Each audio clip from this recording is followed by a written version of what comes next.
আসসালামু আলাইকুম রহমতুল্লাহ। আলহামদুলিল্লাহ। আপনারা সকলে কেমন আছেন? আশা করছি সকলে ভালো আছেন। আলহামদুলিল্লাহ। তো বেশ অনেকদিন যাবৎ আসা হয় না, তো আজকে কয়েকটি কথা এই জন্যই আসা। সেটা হলো যে শুধু আমি আমার কথাগুলো বলে শেষ করব, গুরুত্বপূর্ণ কথা আশা করি কয়েকটা। যে বর্তমান কয়েকজন জিজ্ঞাসা করছিলেন যে আমার একটা পোস্ট হয়তো বা কেউ কেউ দেখছেন, দেখার পরে এই ডোপামিন নিয়ে যে পোস্টটা আসলে আমি আমার যে জীবনটা সেই জীবনটা বেশিরভাগই রুটিন বা সবটুকু রুটিন বহির্ভূত।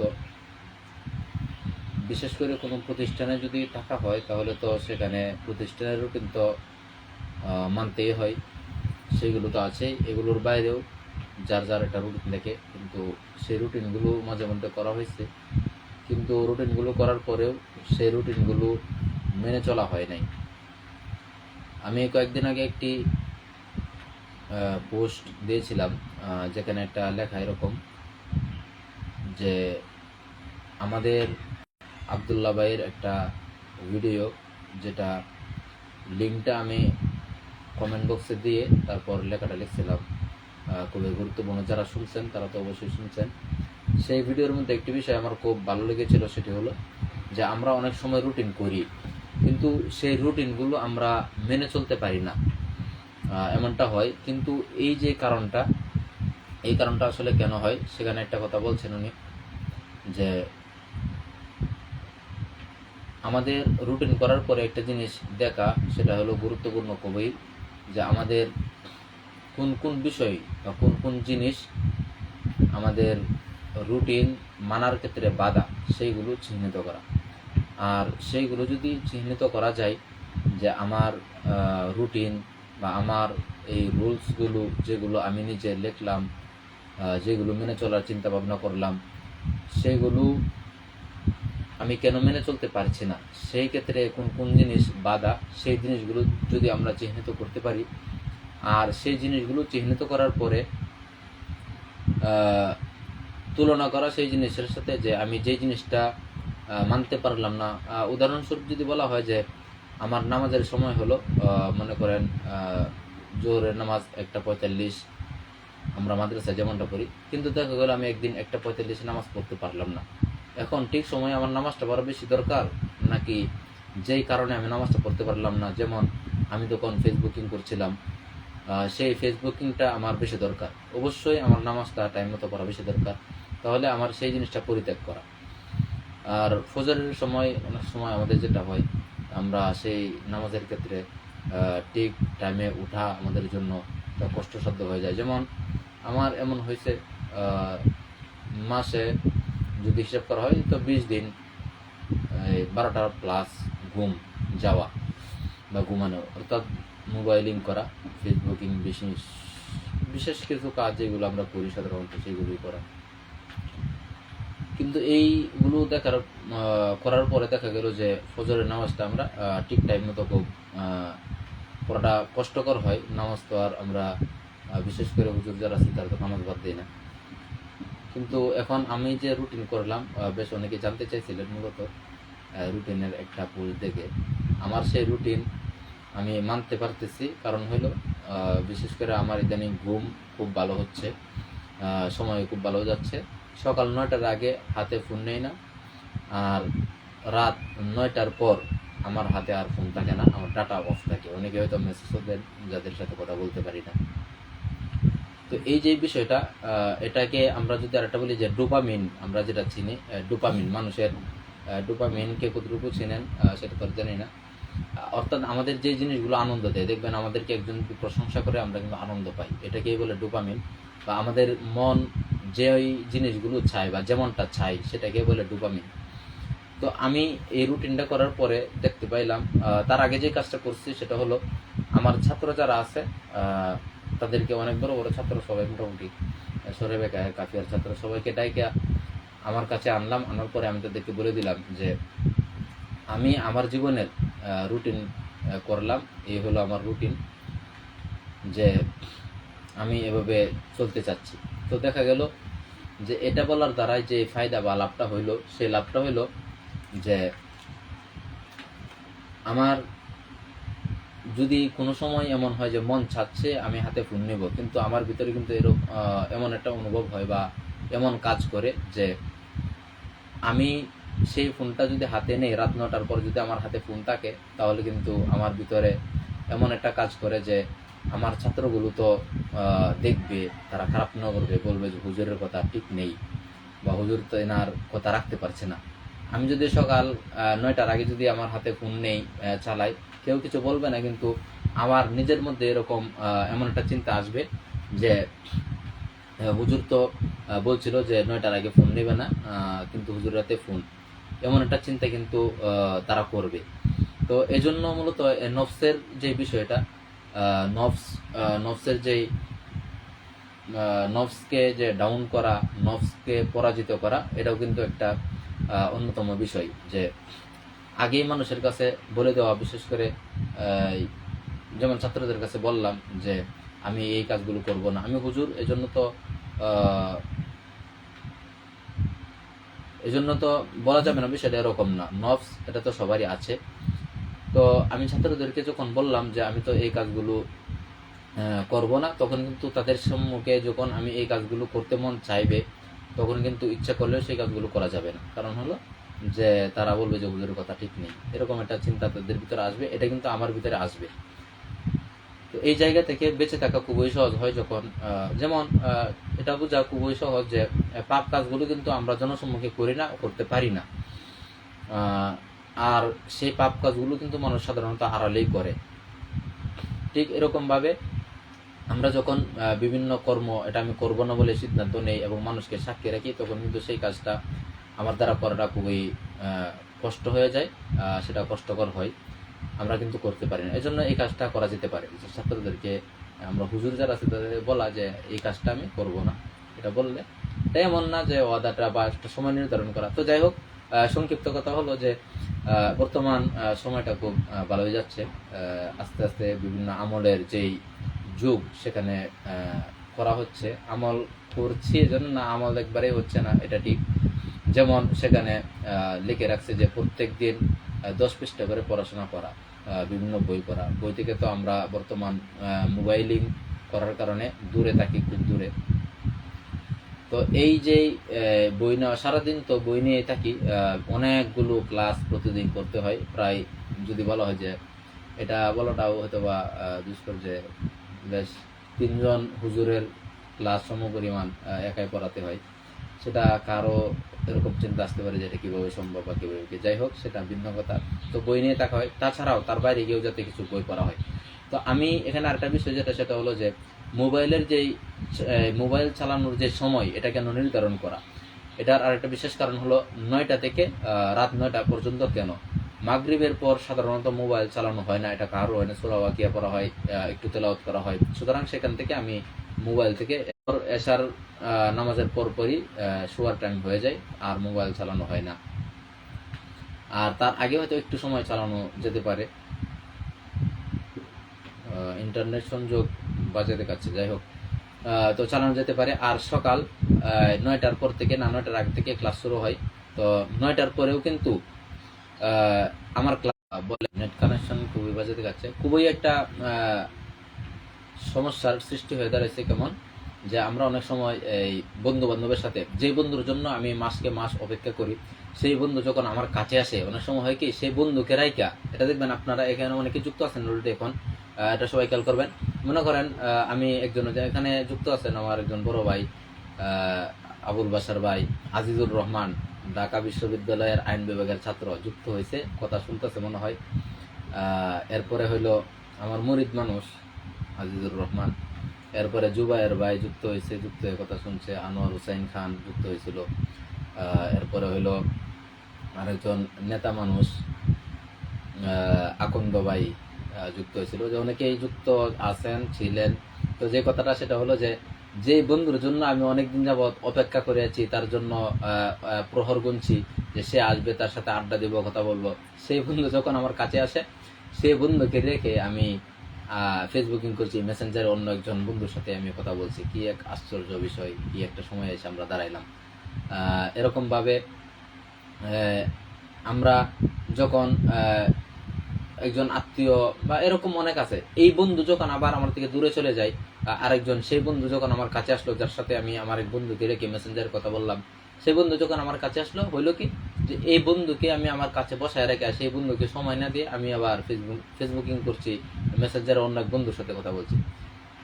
খুবই একটা মানে কমন সেন্স যাদের আছে, সাধারণ বুঝ, তারাও সেটা জিনিসটা বুঝবে। দেখেন, আমার একজন ভাই, আমার একজন বন্ধু, তার জন্য আমি দিনকে দিন অপেক্ষা করছি, যার সাথে আমি একসাথে থাকতাম চলতাম, সেই বন্ধু আমার কাছে বসে আছে, অথচ এই বন্ধুর সাথে আমার কথা নেই। বন্ধু আমার সাথে কথা বলছেন, আমি কথা বলছেন, দুইজনই মেসেঞ্জারে ভিন্ন একজন বন্ধুর সাথে কথা বলছি, অথচ সেই বন্ধু যখন আবার আমার কাছে আসে, সেই বন্ধুকে রাখি আমি অন্যজনের সাথে কথা বলছি। ঠিক আশ্চর্য বিষয়। তো এই হলো বিষয়, যে যে কথাটা বলার জন্য সেটা হলো যে রুটিন। রুটিন যদি করা হয় তাহলে এক্ষেত্রে দেখা যে কোন বিষয়গুলো আমার রুটিনের ক্ষেত্রে বাধা। যেমন সেই ক্ষেত্রে যদি আমার আরও চিন্তা করে রুটিনকে ঠিক রাখা, যেমন আমার বন্ধু আসলে একজন, সেই বন্ধুর জন্য আমি আমার যে রুটিন, সেই রুটিন যদি আমি ঠিক, সেই বন্ধুর জন্য আমি যদি আমার রুটিনটা ঠিক রাখতে না পারি, তাহলে আমার সময়ের মধ্যে, যেমন আমার যদি এটা লক্ষ্য থাকে এমন যে আমি প্রতিদিন 10 পৃষ্ঠা পড়বো, 20 পৃষ্ঠা পড়বো, 50 পৃষ্ঠা পড়বো, কিন্তু দেখা গেল যে 50 পৃষ্ঠা আমি লিখে রাখলাম, কিন্তু 50 পৃষ্ঠা আমি ঠিক রাখতে পারলাম না, কারণ আমার আধা ঘন্টার সময় বা 1 ঘন্টার সময় বন্ধুদেরকে দিতে হয়। তখন আমি রুটিন মোতাবেক চলার চেষ্টা করা, আমার সেখানে পৃষ্ঠা সংখ্যা কমিয়ে দেওয়া, তবুও দৈনন্দিন একটু পড়ার চেষ্টা করা। ফেসবুক না করলে আমাদেরকে পেপার বুক অভ্যস্ত হওয়া দরকার, খুবই দরকার। এটা ছিল একটা বিষয়। এরপরে হইলো যে বেঁচে থাকার জন্য শিক্ষা যে জিনিসটা, এটার একটা বাজে অবস্থা। তো সে সমস্ত কথাগুলো বলছি যেগুলো, সেগুলো অনেকে শুনে কিনা, সেটা হলো যে বর্তমান শিক্ষার খুবই বাজে অবস্থা, আর আমাদের যে জানার অবস্থা সেটাও খুবই বাজে। আমরা যেই জিনিসগুলো অনেক সময় জানি, সবসময় আমরা 10 জন যেভাবে একটা জিনিস দেখে, 10 জন যেভাবে জানে, সেভাবে না জেনে একটু ভিন্নভাবে জানা, একটু ভিন্নভাবে বোঝার চেষ্টা করা বিভিন্ন জিনিস। সেই জিনিসগুলো হয় কি, যেমন কয়েকদিন আগে একটা ভিডিও পাবলিশ করছিলাম, সেটা ইউটিউবে হয়েছে, বাকি ফেসবুকে আসে নাই হয়তোবা। এ সম্পর্কে যে ইরান ইসরায়েল সম্পর্কে, সেটা পাবলিশ হয় নাই, হয়তোবা ফেসবুক থেকে করে নাই। তো এই যে বিষয়গুলো নিয়ে আমরা যখন কথা বলি অনেক সময় জানি, যেমন এই বিষয়টা নিয়ে কয়েকদিন আগে একজনের সাথে কথা হচ্ছিল। সেই লোকটা একজন হুজুর মানুষ, আমার পার্শ্ববর্তী থাকে, ওনার সাথে উনি বলতেছিল যে ইসরায়েলকে অনেক কিছু করে ফেলছে, বিভিন্ন জিনিস। পরে আমি আমার সবে মাত্র রুটিন বড় ভাই লিখছেন, আসসালামু আলাইকুম, সাহেব কেমন আছেন? ওয়ালাইকুম আসসালাম, আলহামদুলিল্লাহ ভালো আছি। বলে বলে তো আসলে এটা লজ্জার বিষয়, আমাকে তুমি বলার যোগ্য আমি, এরপরে বললেও আমি আরো খুশি থাকি। মাত্র রুটিন শুরু করলেন। রুটিন শুরু করলাম বলতে এটা হলো ব্যক্তিগত রুটিন। রুটিন বলতে এটা কোনো প্রতিষ্ঠানের রুটিন না, ব্যক্তিগত রুটিন তো যে কোনো সময় শুরু করতে পারে। এই রুটিন এটা কতটুকু বুঝাইতে পারছি জানা। রুটিন বলতে আমার রুটিন আর কি, আমার দৈনন্দিন রুটিন কি সেটা আর কি বুঝাইলাম। তো যে কথাটা বলতেছিলাম আমাদের জানার যে অবস্থা, তখন উনি বলতেছিল যে এই অনেক কিছু পরে আমি বললাম যে কি করে ফেলছে, তখন উনি বললো যে এই কি ভেঙে ফেলছে আরো কি কি। পরে আমি ওনাকে বলছিলাম যে আসলে বিষয়টা এরকম না, যেমনটা জানছেন, যেমনটা শুনছেন, বিষয়টা ভিন্ন কিছু। যেমন 21 তারিখ পর্যন্ত বা 20 তারিখ পর্যন্ত যে ক্ষয়ক্ষতির যে হিসাবটা ছিল, আমি ওনাকে বললাম আপনি কি জানেন কি পরিমাণ ক্ষতি হয়েছে কোথায়? ইরানের অবস্থা হলো 600+ মানুষ ইন্তেকাল করছে বা মৃত্যুবরণ করছে। এই ফেসবুক সম্পর্কে খুব বেশি ধারণা নাই, এগুলো স্ট্রাইক আসে কিনা বা লাইভের কোনো শব্দে সেটাও জানা নাই। যাই হোক বলি, তো 600+। আর ইসরায়েলের যে ক্ষতির সংখ্যা মানুষের দিক থেকে, শুধু মানুষের হিসাবটা যদি আমরা করি, তাহলে মাত্র 30 জন বা 30 জনের কিছু বেশি। তাহলে সেখানে সেটা কিভাবে বলা যায় যে ক্ষতি খুব বেশি হয়েছে ইরানের। এখন বিষয় হলো যে আমাদের যে টিভি চ্যানেলগুলোর যে নিউজগুলো সেইগুলো তাহলে এমন হলো কেন? এটাই এই যে ডোপামিন বলছিলাম, যে আমাদের যে চিন্তা চেতনাটা, আমাদের সাইকোলজিটাই এমন যে আমরা এভাবে চিন্তা করি, বা আমরা এমন চিন্তা করতে মূলত ভালোবাসি। মানে আমরা এমন খবর আমরা চাই যে এমন একটা খবর আসুক, যে খবরটা কি ইসরায়েলের অনেক ক্ষতি হয়েছে এমন একটা খবর আমাদের সম্মুখে আসুক। এই জন্যই মূলত তারা এভাবে খবরগুলো সাজায়, নিউজগুলো, যাতে আমরা বেশি দেখি, বেশি ভিউ হয়। এটাই স্বাভাবিক। কারণ আমি যে কথাটা বলছি, আপনি যদি এটা নিয়ে একটু বিশ্লেষণ আরো বিশ্লেষণ শুনেন বা দেখেন, যে যারা বিশ্ব রাজনীতি নিয়ে বিশ্লেষণ করে বা যারা কথা বলে, তাহলে আপনি দেখতে পারবেন। এরপরে আপনি যদি ঘাটাঘাটি করেন, গুগলের সার্চ দেন, দেখতে পারবেন যে ক্ষতির যে পরিমাণ, যেগুলো বললাম আমি ঠিক এরকমই হয়েছে। কিন্তু আমাদের জানার পরিধিটা কেমন দেখেন, আমাদের জানার যে সীমারেখাটা, উনি বলে ফেললো যে খুব ক্ষতি টতি হইলো। পরে আমি বললাম যে আসলে কার ক্ষতি হইলো বেশি? 600 মানুষ মৃত্যুবরণ করছে, তাদেরকে হত্যা করা হয়েছে। এর মধ্যে সেনা কর্মকর্তা বা ঊর্ধ্বতন কর্মকর্তা ছিল বেশ অনেকজন, বেশ কয়েকজন। তাহলে ক্ষতিটা আসলে কার বেশি হইল? তখন ওনার থেকে আর কোনো উত্তর নাই। এরপরে আরো বেশ কিছু কথা হইলো এটা নিয়ে। পরে আমি বলছিলাম যে যুদ্ধটা আসলে কেন শুরু হয়েছে সেটা জানেন? এটা কি যুদ্ধ কি না আদৌ? উনি সেটা বলতে পারলেন না কেন হয়েছে। বলছে যে আমরা এত কিছু জানি না। তো এই যে কথাটা বললো, আমরা এত কিছু জানি না, আসলে কি আমরা আরো বাকি 10 জন যেমনটা চিন্তা করে, যেমনটা বলে, যেমনটা জানে, আমরা ঠিক সেরকমটাই চিন্তা করি। আসলে এটা কিন্তু ঠিক না।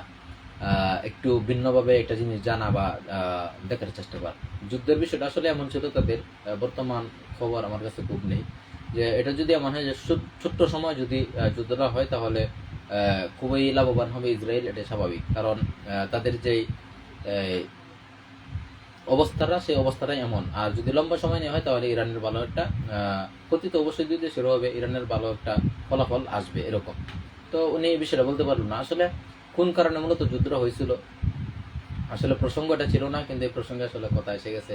তো আমাদের যে অবস্থাটা জানার বা আমাদের যে সীমারেখাটা, সেটা নিয়ে কথা বলতে গিয়া বলে ফেললাম। তো উনি বলছিল, ওনাকে জিজ্ঞেস করছিলাম কেন যুদ্ধটা শুরু হয়েছে, সেটা জানেন? সেটাও জানেন না, অথচ এটা নিয়ে উনি কথা বলা শুরু করে দিল। পরে বললাম যে বিষয়টা হলো যে তারা আসলে যে কারণে হামলা করছে, সেটা হলো যে ইরান পরমাণু অস্ত্র তৈরি করছে, এরকম একটা নিউজ তাদের কাছে আসছে। এখন তারা এই সেটা নিশ্চিত এরকমও না যে তারা নিশ্চিত জানে, এমনও না, তবুও তারা হামলা করছে। অথচ এই অপরাধের অপরাধী তারা নিজেও। বাংলাদেশের রাজনৈতিক সম্পর্কে বর্তমান আপনার ধারণা কি? স্বল্প সময়ে উত্তর দিলে ভালো হয়। আমি রাজনৈতিক বিশ্লেষক না, আমার বড় ভাই প্রশ্ন করছে একটা। আচ্ছা, ওইটা বলে শেষ করে দিই 1 মিনিট। তো আমার থেকে আসলে জানবার কিছু না, আমি আপনাদের থেকে সবসময় জানবার চেষ্টা করি অনেক সময়। তো প্রসঙ্গ আসলে বলে ফেললাম। মূলত আমার রুটিনটার কথা বলতে চাইছিলাম। তো পরে ওনাকে বললাম যে বিষয়টা হলো এরকম, যে আপনারা অনেকে জানেন যে একটা সংগঠন আছে, যে সংগঠনের সদস্য সবাই, যে অনেক দেশ আছে। এর মধ্যে থেকে 5টা দেশ পরমাণু অস্ত্র তৈরি করেছে। এর মধ্যে আমেরিকা, ফ্রান্স, উত্তর কোরিয়া, এরপরে হলো উত্তর কোরিয়া, রাশিয়া, এরপরে চীন, সম্ভবত এই 5টা দেশ। তারা 1967 সনে মনে হয় এটা হয়েছে।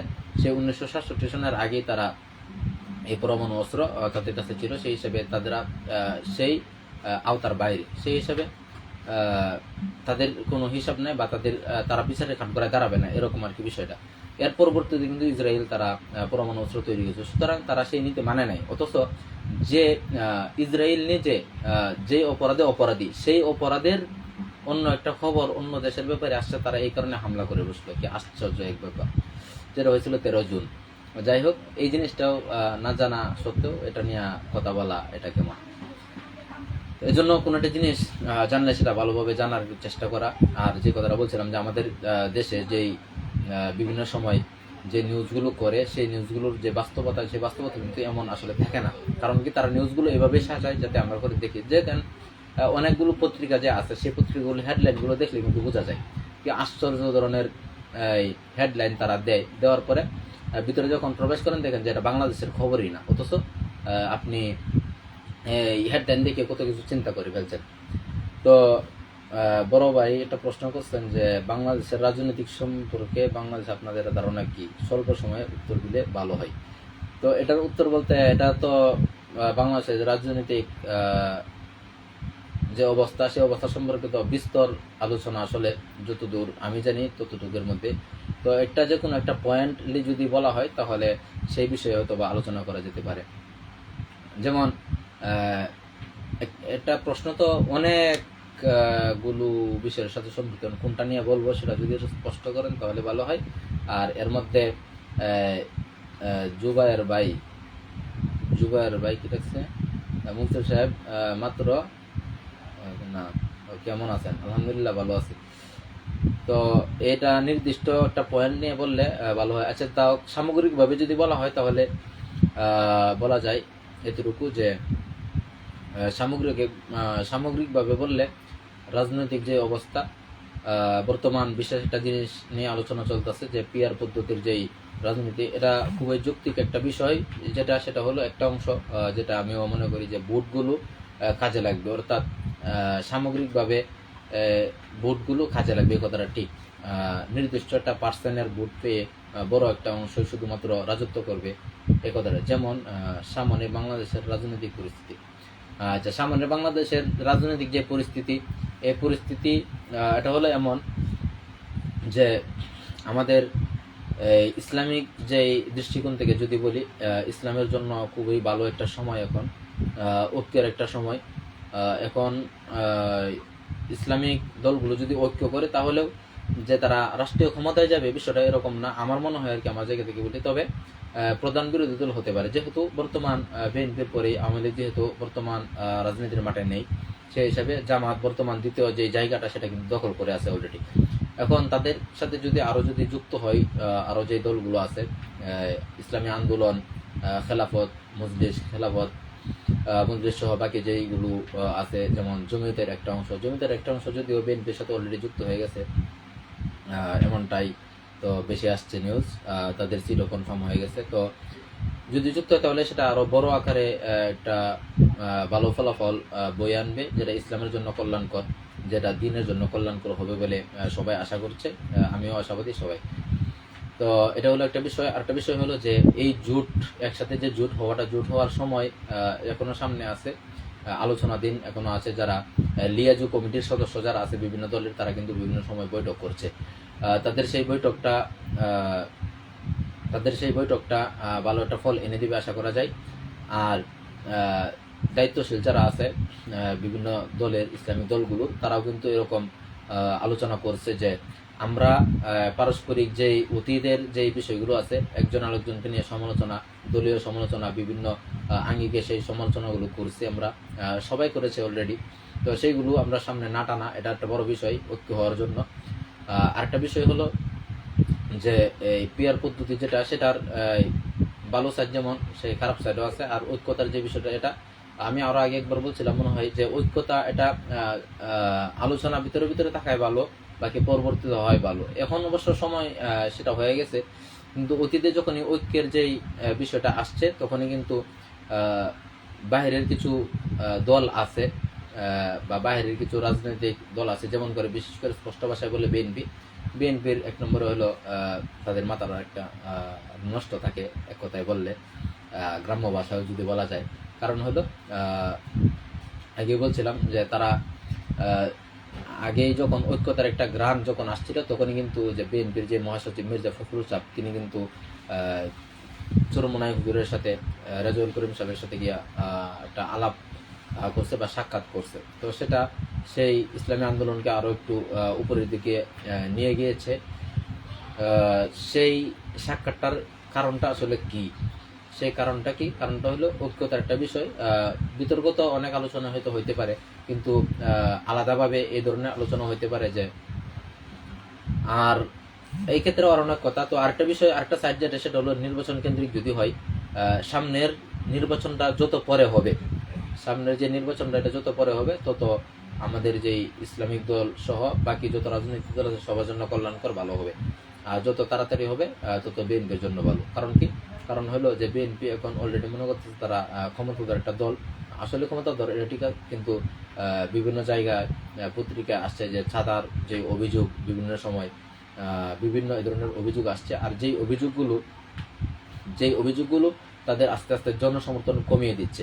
অলরেডি আমরা যদি দেখি যে ইদানিং যেমন খেলাফত মজলিসের বিভিন্ন জায়গায় কমিটি হচ্ছে, তো কমিটির যে সদস্যগুলো আছে সেই সদস্যগুলো কিন্তু নিশ্চিত অন্য কোনো দলের না বা অন্য কোনো দলকে ভোট দেবে না। যেমন একটা ইউনিয়নের সভাপতি সাধারণ সম্পাদক তারা কিন্তু ভিন্ন জায়গায় ভোটটা দিবে না, অবশ্যই তার দলের মধ্যে দিবে, যেহেতু একটা দলের সে নির্দিষ্ট একটা মার্কার কল দিছিল।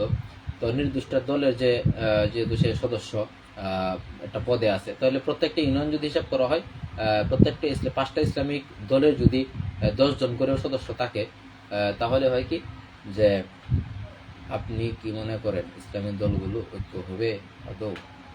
আচ্ছা, সেই প্রশ্নটা পরে তার আগেরটা যেটা অর্থাৎ যে কথাটা সংক্ষেপে বলতে চাইছি সেটা হলো যে যত পরে নির্বাচন হবে তত দলগুলোর জন্য ভালো হবে। দলগুলো কমিটি গঠন করছে বিভিন্ন ইউনিয়নে, বিভিন্ন এতে তাদের জন্য সমর্থন অবশ্যই বাড়ছে।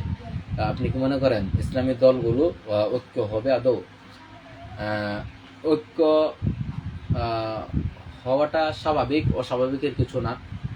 কারণ হলো ইতিপূর্বেও ইসলামিক দলগুলো ঐক্য হয়েছে, যেমন অনেক আগের খবর টবর বা রাজনৈতিক একটু খবর যাদের আছে যারা জানেন, ইসলামিক ঐক্য জোট এর নামে দলগুলো ঐক্য হয়েছিল। এখনো কিন্তু ঐক্য হওয়ার একটা অলরেডি সম্ভাবনা আছে, বা ঐক্যতার একটা ঘোষণা আমাদের সবার কাছে মোটামুটি আছে, যে বেশ কয়েকটা দলের নামও আসছে, যেখানে ইসলামী আন্দোলন, জামাতে ইসলাম, এরপরে খেলাফত মজলিস সহ ইসলামী ঐক্য জোট, এরপরে নিজামে ইসলাম, বা এমন আরো একটা দলের সাথে আরো যেই এনসিপি, এবি পার্টি, এই যে দলগুলো, এই দলগুলোর সাথে যুক্ত হবে বলে অনেকে মনে করছে। তো সেই দলগুলোকেও যুক্ত করতে পারে বিভিন্ন শর্ত সারায় দিয়ে, সেটাও অকল্যাণকর হবে বলে মনে হয় না। তো ঐক্য হওয়া আদৌ সম্ভব, এই কথাটা এক কথায় বললে ঐক্য হওয়া খুবই একটা সহজ বিষয়, খুব কঠিন একটা বিষয় না। ঐক্য না হওয়ার তো তেমন কোনো কারণ নেই, হতেই পারে। এটা হলো দিনের স্বার্থ, যদি চিন্তা করে দিনের স্বার্থ, তাহলে সেটা ঐক্য হওয়া খুবই সহজ। যাই হোক, অনেক কথা বলছিলাম, আমি আসছিলাম মূলত একটা কথা বলার জন্য, অলরেডি 30 মিনিট হয়ে গেছে। তো যারা অনেকে শুনছেন, বড় ভাই, সবাই বড় ভাইয়ের জন্য দোয়া করবেন। যুক্ত আছে ভাইয়ে অনেকগুলো প্রশ্ন করেছিল আর কথা বলছে, আরো কোনো প্রশ্ন থাকলে ভাই খুব জরুরি কোনো কিছু থাকলে, আমি কোনো রাজনীতিবিদ না, বাকি এটা নিয়ে মাঝে মাঝে চিন্তা করলে আর কি এরকম বিষয় বা রাজনীতি নিয়ে আসলে কথা বললে খুব বিস্তর বা আরো লম্বা সময় কথা বলতে হয়, তাহলে সেই বিষয়গুলো আসলে বোঝা খুবই সম্ভব। 30 মিনিট তো অনেক কম সময়। তো ভাইয়ের জন্য শুভকামনা, যারা দেখেছেন তারা দেখবেন, আরো অনেকে ওয়াচিং এ আছে বা দেখছে মনে হয়, তো সবার জন্য শুভকামনা। আমি আমার ভাইকে দিকে যুক্ত করা যায় কিনা, তাহলে আর ভাই সালামটা দেওয়া গেল।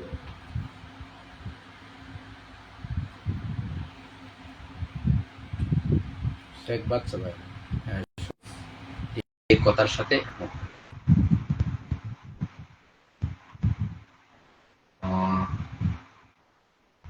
এটা কোনো বিষয় না। এটা তো আসলে আমি বর্তমানে কোন রাজনৈতিক যে দল, সেই দলের সাথে যুক্ত না, যে আমি কোন রাজনীতি বর্তমানে করছি না, কারণ করার মতো তেমন সময় নাই। আর রাজনীতি করার অর্থ এটা এমন না যে এই শুধু নাম দিয়ে রাখলাম বা যে থানা লেভেলের একটা পদ নিয়ে রাখলাম, এটাকে রাজনীতি। এখন রাজনীতি বললে এটা আরো এটা আসলে অনেক কথা, যে রাজনীতি যারা করছে, আমি খুব বেশি বুঝি সেটা এরকম না, তবে যারা করছে তারা খুব রাজনীতিবিদ যে কয়জন আছে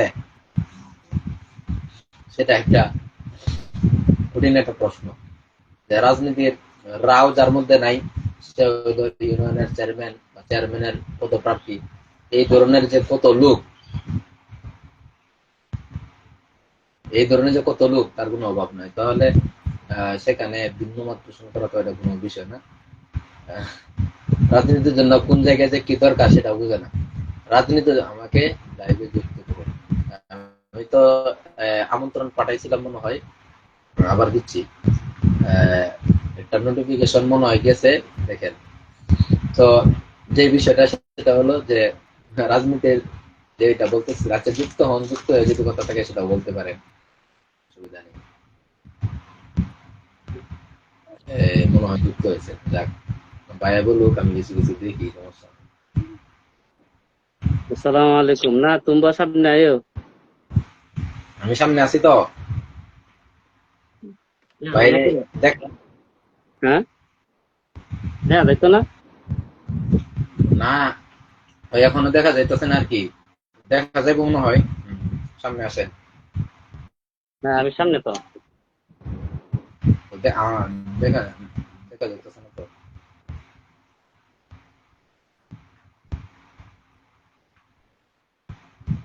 আচ্ছা হ্যাঁ বলেন, সমস্যা নাই। আসসালামু আলাইকুম রহমতুল্লাহ। ওয়ালাইকুম আসসালাম। আমার ধারণা মতে বাংলাদেশের বর্তমানে রাজনৈতিক যে পরিস্থিতি, ঠিক আছে, ঠিক আছে, আপনি যে সমস্ত আলোচনা করছেন এগুলো হচ্ছে পজিটিভ, কিন্তু প্রত্যেকটা জিনিসের নেগেটিভ এবং পজিটিভ দুইটা দিক থাকে। যেমন আমাদের আগে যে প্রধানমন্ত্রী ছিলেন, উনি যেইভাবেই হোক, স্বৈরাচারীগিরি করে হোক অথবা শক্তির বলে হোক, যেভাবে হোক, কিন্তু 16-17 বছর রাজনীতি বেড়ে গেছে, ঠিক না? দেশের পরিস্থিতি যে কোনো ভাবেই হোক, শক্তির বলে হোক, চলে হোক, বলে হোক, কৌশলে হোক, উনি কিন্তু কন্ট্রোল বেড়ে গেছে।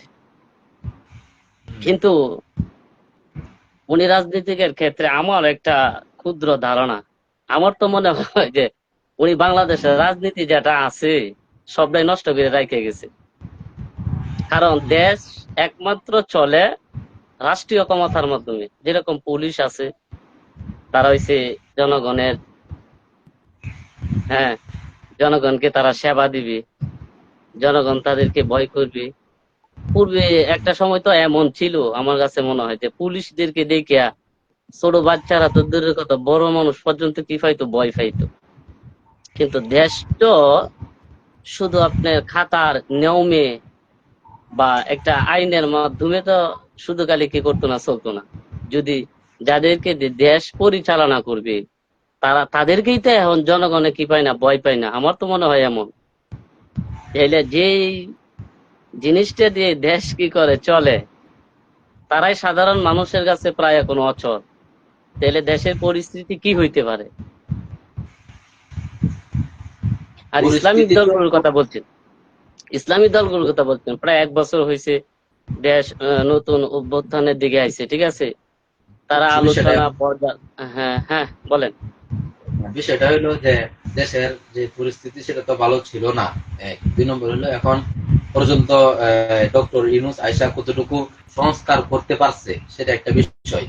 এখন কতটুকু করতে পারছে না পারছে এটা তো যার যার জায়গা থেকে আমরা সবাই দেখেন, মোটামুটি আমরা জানি। যদি এই প্রশ্নটা করি, দেখেন এই হয়তো অনেকেই লাইভটা দেখবে, হয়তো মনে করবে যে আমি আওয়ামী লীগের পক্ষে কথা বলতেছি। আমি কিন্তু আওয়ামী লীগের এই পক্ষে না, কথা বলতেছি না। আমার কথা হচ্ছে বাক বিতণ্ডার মাধ্যমে। আপনি বলছেন যে দেশের পরিস্থিতি ভালো ছিল না, আমি যদি বলি যে না, শেখ হাসিনা যখন ছিল তখনই দেশের পরিস্থিতি কি ছিল, ভালো ছিল। কারণ আদৌ আওয়ামী লীগের পূর্বে যারা দেশ শাসিত করছে বা দেশ চালাইছে, তাদের সময় কি দেশ ভালো ছিল? না, হ্যাঁ এই কথাই হ্যাঁ তো হ্যাঁ, এখন বিষয়টা। ঠিক আছে, আমি মনে করি যে ততটা খারাপ ছিল না। আওয়ামী লীগের সময় যতটা খারাপ ছিল, হয়তো অন্য কোনো দল দেশ চালানোর ক্ষেত্রে ততটা খারাপ করে নাই, কিন্তু ভালো তো ছিল না। আমি বলি বিষয়টা, ভালো জি। তো কেউই না। দুই নম্বর হলো বিষয়টা, আমি 1 মিনিট বললে সুবিধা বা স্পষ্ট হইব। বিষয়টা হইলো যে আমার যে বয়স, আমার বয়স 1996 জন্ম বা 95 এমন। তো আমার বয়স যেহেতু 14-15 বছর, তখন থেকে, তখন তো সাধারণত রাজনীতি বুঝে এমন মানুষ ছিলাম না বা কোনো কিছু, এখনো বুঝি এরকম না। তবে এই ভালো জিনিস, একটা বিপরীত জিনিস যখন মানুষ দেখে তখন কিন্তু পজিটিভ জিনিসের জ্ঞান সে হাসিল করতে পারে। রাত ছাড়া দিন, দিন ছাড়া রাত, এটা বোঝাটা মুশকিল। অন্ধকার ছাড়া আলো, একটা কথা আছে এমন যে অন্ধকারকে বলছিল যে তুমি তো কালো। এটা কোন কিতাবের মধ্যে মানে পড়াইতেছিলাম তখন। যাই হোক, এই কথাটা বলছিল, বলার পরে সে উত্তর দিছে যে আমি আলো। এখন, এই কালো বলছিল যে আমি কালো তাই তুমি আলো। তাহলে বিষয়টা হইলো যে আমরা তো কোনো সময় যে ভালো রাজনীতি কি আর খারাপ রাজনীতি কি সেটা আহ পার্থক্য করার যোগ্যতা তো তখনই একজনের তৈরি হয় যখন সে দুই ধরনের বিচার ব্যবস্থা, দুই ধরনের আহ আচরণ সে দেখে। এখন তো আমরা দেখছি শুধুমাত্র আওয়ামী লীগকে, তাহলে এখন এই বিচারটা আমরা কিভাবে করি যে তারা আগে যারা তারা ভালো ছিল, তখন তো বিটিভি ছাড়া তেমন কোনো কিছু ছিল না, বা তেমন কোনো কিছু আহ জানাও ছিল না, মানে কোনো জ্ঞান বলতে তেমন কোনো কিছু ছিল না রাজনীতির সেই হিসেবে। এটা আহ, হয়তো আপনার ছিল না, হয়তো আমার ছিল না, এটা অন্য একজনের ছিল। তা তো এটা তো অবশ্যই আমি যাদের তাদের যে মন্তব্য, সেই মন্তব্য তারা করবে, যাদের ছিল তারা তাদের কথা বলবে, এটা তো স্বাভাবিক। কিন্তু আমি আমার কথাই আচ্ছা, বলতেছি, আমার ছিল না, তাহলে আমি কিভাবে বলি আর কি। আর এখানে মূলত কথা ছিল বা প্রশ্ন ছিল হলো যে ইসলামিক দলগুলো একত্রিত হওয়া না হওয়া আর কি বিষয়টা, সেই এই ব্যাপারে এই মানে বিষয়ে আদৌ। আমি আপনাকে একটু আগে বলি। যখন গণ অভ্যুত্থান হইলো, হ্যাঁ, পরপরে যে হুম। সরকার তত্ত্বাবধায়ক মানে কি কয় এটারে, সরকার বসলো, নতুন সরকার আসলো, বসলো। হ্যাঁ, ইসলামী দলগুলোর মোটামুটি গুঞ্জন শোনা গেল যে তারা কি হবে, একত্রিত হবে। আমি শুনলাম যতটুকু যে নির্বাচনের মোটামুটি এই আপনার সিদ্ধান্ত নিয়ে নেওয়া হয়েছে। হুম, হ্যাঁ, শুনতেছি, এরকম বলেন। হ্যাঁ, নির্বাচনেরও আপনার তারা যে হ্যাঁ ইয়া আছে, এটাও তারা নির্বাচন ডেট নিয়ে নিছে। আমার বিষয় হলো যে একটা বছর হয়ে গেল, এখনো পর্যন্ত ইসলামী দলগুলো ঐক্য হওয়া নিয়ে শুধু ঐক্য হবে হবে, এই খবর শুনি, ওই খবর শুনি, ওই খবর শুনি। আমি যে আপনার কথার সাথে একমত হইতে চাইছিলাম না, কেন যে ইসলামী দলগুলোকে আদৌ কি ঐক্য হবে? ঐক্য হওয়াটা তো তারা যতটুকু দেখলাম একই টেবিলে বসে থেকে তারা আলাপ আলোচনা করছে, তাদের মত বিনিময় হয়েছে। আদৌ প্রায় নির্বাচনের ডেট হয়েছে প্রায় প্রায়, এখনো ইসলামী দলগুলো তারা কি কনফিউশন নিয়ে কাজ করতেছে যে তারা এখনো পর্যন্ত ঐক্য হইতে পারতেছে না। এখানে একটা বিষয় আছে, এটা বলি। যতটুকু শুনলাম আর কি, একজন মেহমান বাইরে দাঁড়ায় আছে, শেষ করে দিতে হইব। এটা হইলো যে হ্যাঁ, মনে করেন যে আহ, একটা ঘটনা যদি বলা হয় তাহলে বিষয়টা এরকম আর কি, যে একজন মানুষের 5টা সন্তান। একটা হুম, ওয়ার্ডের মধ্যে একজন মানুষ বসবাস করে, তার হলো 5টা ছেলে। সেই 5টা ছেলে মানে আগের ঐক্য কেন না এখন কেন দরকার আর কি। 5টা ছেলে, উনি বলছে যে তোমাদের 5 জনকে নির্বাচন করতে হবে আলাদা আলাদা ভাবে। তো 5 জনে যদি বলে যে আচ্ছা ঠিক আছে নির্বাচন করব, বাবা আগে বলে রাখছে যে আমি যখন বলবো যে নির্বাচন করবে বা যারা করবে সেটাই সিদ্ধান্ত চূড়ান্ত। মানে স্বৈরাচারের আচরণ যেটা আর কি, বাবা অনেকটা স্বৈরাচারের মতো। তখন হয়েছে কি, আরেকজন পদপ্রার্থী আছে, আহ, জনসংখ্যা বা ভোটার মনে করেন 1,000, মোট প্রার্থী হইলো 5 জন। এক বাবার 4 সন্তান, 4 জন নির্বাচন করবে, আরেকজন হলো একজন। তখন হইলো কি, বিষয়টা হলো এমন যে আহ, যে একজন সে চিন্তা করতেছে যে আমার ভোটের সংখ্যা আছে তো এখানে 1,000 ভোটের মধ্যে দেখা গেল যে এই 4 জনে মিলে যদি তারা যদি 200 করেও পায় তাহলে 800, আমি যদি 200 ভোট পাই তাহলে যথেষ্ট আমার জন্য। তাহলে আমার 300 ভোট আছে, তাহলে তো আমি নিশ্চিত কি মেম্বার হয়ে আছি, এরকম একটা হিসাব সে করে বসে আছে। কারণ তারা আলাদা আলাদা ভাবে নির্বাচন করবে এরকম একটা স্বীকৃতি, বা তারা আলাদা আলাদা নির্বাচন করবে আহ, এমন একটা ঘোষণা অলরেডি হয়ে আছে। তো ওই যে এই 5ম জন বা ওই যে 4 ভাইয়ের বাইরে যে লোকটা, সে কিন্তু কোনো সময় এই চিন্তাও করবে না যে আমি ফেল, কারণ সে অলরেডি পাস হয়েছে। কারণ তারা যদি একজনে 200 করে ভোট পায় তাহলে সে কিন্তু অলরেডি পাস। তো এই চিন্তা করছে। কিন্তু নির্বাচনের আগের দিন যদি এই ঘোষণা আসে যে এখন বাবা বলছে যে তোমাদের কেউ নির্বাচন করতে পারবে না, শুধুমাত্র বড় ভাই নির্বাচন করবে, তোমাদের যাদের যারা যারা সমর্থন আছে সবাই যে পরিমাণ গুছাইছ সবগুলোকে বলে দাও সবাইকে, যে সবাই যেন তোমার বড় ভাইকে ভোট দেয়। তখন আগের দিন বা আগের যে মুহূর্ত সেই মুহূর্তে কিন্তু ওই এই 5ম জন যিনি আছে, মানে 4 ভাইয়ের বাইরে যিনি আছে, তার কিন্তু কোনো কিছু করার থাকে না। তবে আলাদা আলাদা ভাবে যার মতো তারা বুঝাইছে সেটাই, তারা কিন্তু বিপুল ভোটের বড় ভাই পাস করবে। হয়তো বা আরো 100 ভোট 200 ভোট চলে গেল, তবুও কিন্তু তার 600 ভোট থেকে গেল। তো বিষয়টা অনেকটা এরকম, যত আগে ঐক্য হইতো তত তাড়াতাড়ি, কথাটা একদম সংক্ষিপ্ত বললাম, তত তাড়াতাড়ি বিএনপির শত্রু হইতো। এখন বর্তমানে চরমোনাই কিন্তু বা ইসলামী আন্দোলন, জামাত ইসলাম তো শত্রু হয়ে আছে, বিএনপির শত্রু তারা। এখন ইসলামিক দলগুলো যত আগে ঐক্য হবে তত তাড়াতাড়ি বিএনপির শত্রু হবে, ঠিক আছে? এই জন্য যত পরে হয় তত কিন্তু ভালো। কিন্তু এখন অলরেডি সময় হয়ে গেছে, যদিও আগে সময়টা ছিল আর কি এরকম, যেহেতু নির্বাচনের ঘোষণা আসে না, এখন তো ঘোষণা এসে গেছে। এখন আলাদা আলাদা ভাবে দল, অনেকে বলে যে এই অনৈক্য কারণ কি, অনেক দল এটার কারণ কি, এটার একটা বিশেষ কারণ আমি মনে করি যেটা, সেটা হলো যে আলাদা আলাদা ভাবে যদি দল গুছায় তাহলে সাপোর্টার অবশ্যই অবশ্যই বেশি থাকে, কারণ যারা যার জায়গা থেকে কাজ করে। যেমন একটা ইউনিয়নের মধ্যে যদি 5টা ইসলামী দলের যদি কমিটি থাকে, এক একটা কমিটির মধ্যে যদি 21 জন করে লোক থাকে, তাহলে কমপক্ষে 5টা দলের 105 জন লোক আছে কমিটির সদস্যই। আর যদি স্বাভাবিক একটা দল হয় তাহলে কিন্তু এতটি লোক পাওয়াটা খুবই মুশকিল। এটা হলো একটা বিষয়। আর 2 নম্বর বিষয় আরেকটা হলো যে যেহেতু 5টা দল যদি থাকে, 5টা দলের 5 ধরনের চিন্তা থাকে, আর 5 ধরনের চিন্তা যদি থাকে তাহলে মানুষের জন্য সুবিধা হলো যে যে কোনো এক দলে এসে গিয়ে প্রবেশ করতে পারবে, আর যে কোনো এক দলে এসে যেতে পারবে, যে আমার এই দল ভালো লাগে আমি সেই দলে গেলাম। ইসলামিক দল তো আছে। বিষয়টা অনেকটা এরকম যে একজন বলতেছিল, একদিন শুনছিলাম যে শফিকুর রহমান মনে হয়, নাকি শফিকুল ইসলাম, জামাতের একজন লোক। আমি ছোট দুইটা প্রশ্ন করবো, ছোট, একদম ছোট, আপনার কথা বিষয়টা হলো থেকে।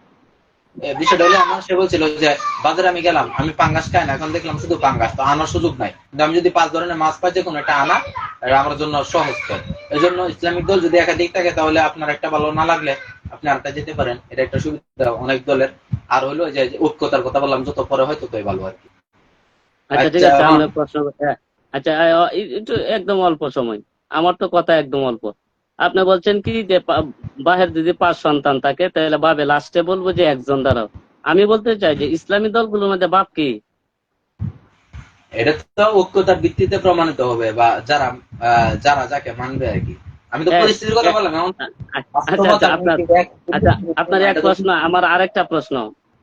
দ্বিতীয় প্রশ্ন হইলো যে এই দেশটাতে আমি সমর্থন করি, যত পরে হবে তত দলের জন্য ভালো। কিন্তু আমার কি এমনটা মনে হয় না যে যদি তারা এই ঐক্য হবে তাহলে তাদের মধ্যে আগে থেকে এই আলোচনাটা করে রাখার প্রয়োজন ছিল, যে আমাদের মধ্যে যা দল এগিয়ে থাকবে অথবা যে বড় করতে পারবে আমরা তাদের সাথে কি হব, ইয়াত হব। বাকি এখন আমরা ঐক্য হব না, এখন শুধু আমরা কি করব, যা প্রত্যেকের দল কি করব গুছাইবো। আদৌ কি তাদের মধ্যে আলোচনাটা হয়েছে? আমার তো জানা নাই। না, এখন না, এই যে জানা না, এটা তো একটা বিষয়। এখন যদি জানা থাকে তাহলে তো পাবলিশ হয়ে গেল, তাহলে তো এটা আর, গোপন রইল কোথায়? গোপন বিষয় তো আমি জানলে এটা শুধুমাত্র আমিররা জানতে পারে সর্বোচ্চ, বা মহাসচিব যারা আছে তারা। এখন আমি যদি জানি তাহলে তো এটা আর বাকি রইল কোথায়? যাই হোক, মানসিকতাটা কেমন? আলহামদুলিল্লাহ। তাহলে আমাদের এই প্রশ্নের উত্তর গুলো সামনে যে নতিজা আসবে সেই নতিজার উপরে ভিত্তি থাকবো। নতিজা যদি বলা বোঝা যায় এমন, তাহলে বোঝা যায় যে তাদের চিন্তাটা এমন ছিল আর কি, এটা বোঝা যাবে। আর মানে এমন হয়েছে যে এরকম বাস্তবতা না, মানে বিষয়টা আর কি এরকম না না না, বললাম। আমি বাস্তবতা বলি নাই, তারা পরে কিন্তু এখন যা সময়টা চলে আসছে আপনি বলতেছেন যে এখন আগেও যদি একটু অন্যরকম ছিল, হ্যাঁ, দল পৃথক পৃথক ছিল, জাতীয় দলকে জাতীয় গুছায় নিয়ে আসবে, হয়তো আমি আমি আমার দল বড়, আমাকে সরকার দিবে, বাকিরা আমার সাথে জুট হবে, এমন চিন্তা ভাবনা প্রত্যেকের মধ্যে থাকতেই পারে। এখন যে সময়টা, বর্তমানে যে সময়টা আমাদের সামনে চলে আসছে, আমার মনে হয় না যে এখন আর গড়িমসি করার কি আছে, সময় আছে। হ্যাঁ, এটা তো অবশ্যই। এখন তো আর আলোচনা চলতেছে। প্রতিদ্বন্দ্বী বিএনপি হোক আওয়ামী লীগ অথবা যত শক্তিশালী হোক, কিন্তু এখন বর্তমানে আমি মনে করি যে কথায় আছে কিন্তু মালের সাথে কিন্তু কি পারে না, দেরিও পারে না। তাইলে এই চিন্তাটা যদি থাকে তাহলে আমরা তো এখন এই মানুষ আছি, আমরা বিভিন্ন দল আছে, আমরা যদি একত্রিত হই তাহলে কি আমরা বিএনপি বলেন অথবা আওয়ামী লীগ বলেন বা অন্য কোনো দল বলেন, তাদের থেকে আমাদের জনসংখ্যা এই বাহ্যিক দিক দিয়ে যদিও আমরা সরকার গঠন না করতে পারি, কিন্তু আমাদের একটা দল তো বড় কি করতে পারে, হইতে পারে। হ্যাঁ হ্যাঁ, এটাই তো, মানে বিরোধী দল যদি হয় তাহলে তো অনেক কিছু, প্রধান বিরোধী দল হলে। হ্যাঁ, আর আপনি আর মনে করেন তারা যদি, আপনি বলছেন কিছু শর্ত সারায়ের, আমি শর্ত সারায়ের সাথে কতটুকু রাজনৈতিক বিষয় আমি সেটা কি করি না জানি না। আমি মনে করি আল্লাহ নবী 3টা দোয়া করেছিলেন, তার থেকে 3 নম্বর দোয়াটা আল্লাহ তাআলা কবুল করছিলেন না, যে উম্মতের ঐক্যমত। হয়তো সম্ভবত এটা আকীদার ক্ষেত্রেই হয়তো, আকীদা ভিন্ন থাক না, প্রত্যেকে স্থান থেকে নির্বাচনের ক্ষেত্রে রাষ্ট্র করার জন্য এগিয়ে আসো। অনেক দূর থেকে একজন মেহমান আসছে, বাইরে বসে আছে। আচ্ছা বিষয়টা হলো ইনশাল্লাহ, যে জি জি, তাহলে তো আলহামদুলিল্লাহ। আমি Next. লম্বা করতে হয়, বা অন্য একদিন ইনশাল্লাহ কথা বলবো মনে। লম্বা সময় নিয়ে কথা বলা যাবে, বা ইচ্ছা হলে মাগরিবের পরে বা অন্য কোনো সময় বলা যাবে, সমস্যা নাই। আগে একদিন যে কোনো সময় কথা বলার আমার সময় থাকে অ্যাভেলেবেলই।